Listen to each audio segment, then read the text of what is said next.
Барселона има къща и какво това?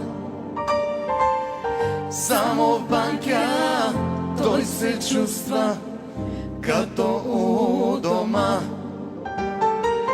В чекмеджето кюлче злато, в шкафа пистолет, пачки в евро под кревата, истински аскет.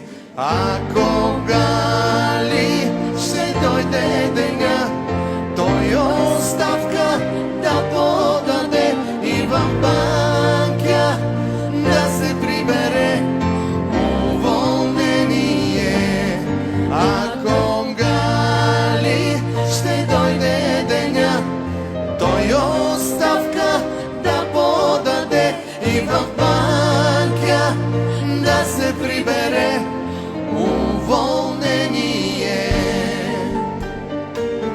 В Банкя садил картофи, садил пипер, тук си читка по пантофи, клепал сахер. Сам кът куче в зайчарник се е свил на две.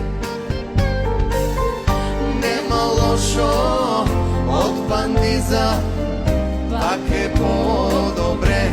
И ето ти